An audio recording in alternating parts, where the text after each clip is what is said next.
I'm great. How are you?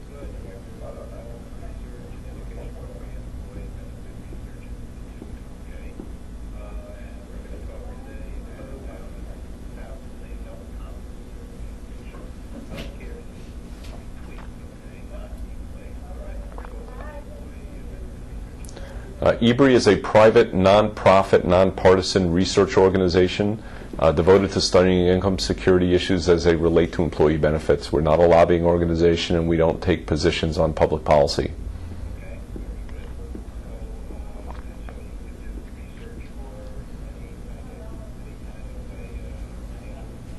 Well, our research agenda is set internally. So our research is all related to public policy, so that public policy can be based upon sound information. We've been doing it now for 11 years.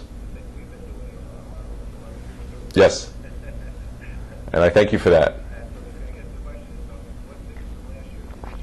Well, I think what's different, it's interesting that you asked that, because there are certain questions we've asked for 11 years now that haven't changed whatsoever. And some people would view that as so what, and others would say, well, that's pretty significant given what's happened with our healthcare system. But given that some questions haven't changed at all, like satisfaction with your health plan or satisfaction with quality of care, both in fact show high rates of satisfaction, we are finding that people are becoming increasingly engaged in their own health care, and we're finding people are increasingly likely to tell us that there are issues with the broader healthcare system. So in fact, one of the things we found was that the percentage of Americans that tell us that they are rating the healthcare system fair or poorly has in fact doubled since we started asking this series of questions back in 1998. It's gone from about 30% to about 60%. So it's no surprise that we're finding about 3/4 of the population telling us that they would like to see major changes to the healthcare system as they relate to cost, quality, and access. 46 million Americans as of last year did not have health insurance coverage, and it's not just those people that don't have access to the system that are feeling vulnerable. Even Americans with health insurance coverage feel vulnerable, especially given the state of the economy. Given the economy with unemployment rising, either we're in a recession or everyone's talking about going into a recession, there's this fear of losing your job, and with losing your job, oftentimes you lose your health insurance coverage.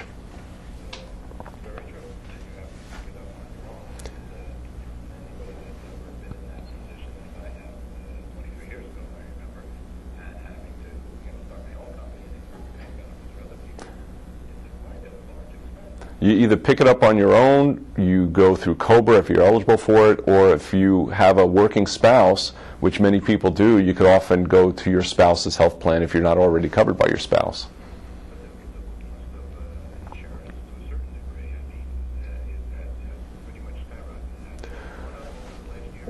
Well, over the last year, it's gone up roughly 5%, but that's just 1 year out of, say, the last 10, where essentially costs have doubled relative to what they were, and they're certainly increasing much faster than overall inflation and even worker earnings. There are some years in the past 10 years where we saw cost increases that were rating or about 4 to 5 times, increasing at about 4 to 5 times the rate of overall inflation and worker earnings. So there's more of, even though it only increased 5% this year, that's on top of the compound increases we've seen over the last 10 years or so.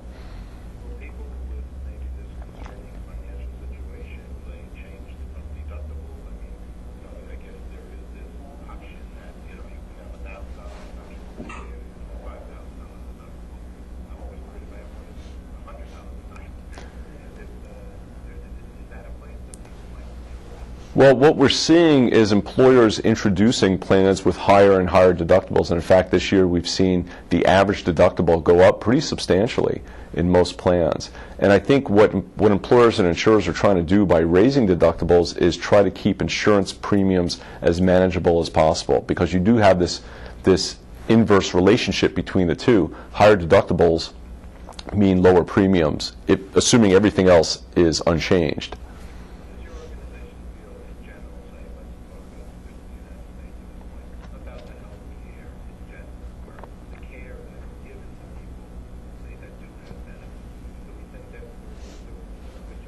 Well, for the most part, we're doing a good job. Whether or not we're doing a great job is another question. When you look at how we're doing along a number of different measures, for example, infant mortality, as compared to other countries, we're definitely not ranked at the top. I can't remember the number, but I think we're ranked at around 27, if I'm remembering correctly.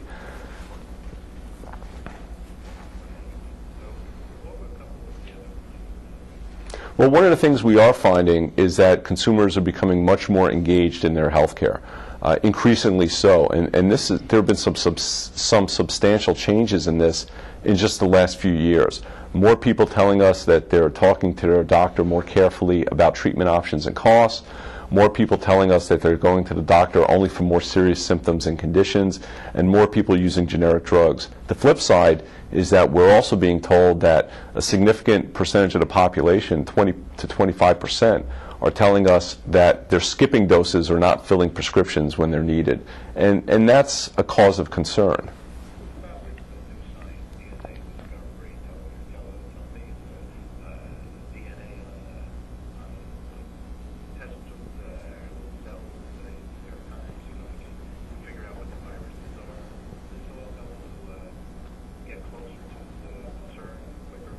Well, I think that new technology, it comes with a price. I mean, you could call new technology miracles in terms of what they could do for our health, but we have to realize that new technology is not free, and oftentimes it's very expensive until it gets diffused to the general population in order to bring the average cost down. Ultimately, the test is going to be what this new technology does to cost. Is it going to prevent disease? Is it going to prevent hospitalizations? And how costly does it have to get to do that? And from a cost-benefit perspective, will it make sense? Those are answers we don't have yet.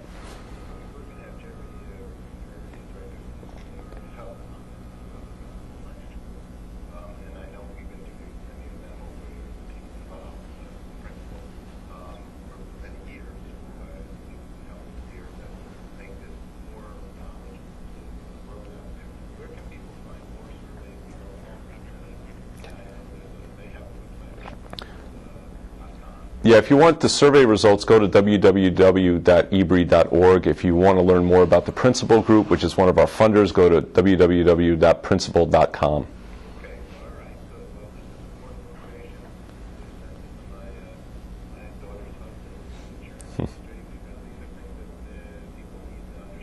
Yep. Okay, thank you.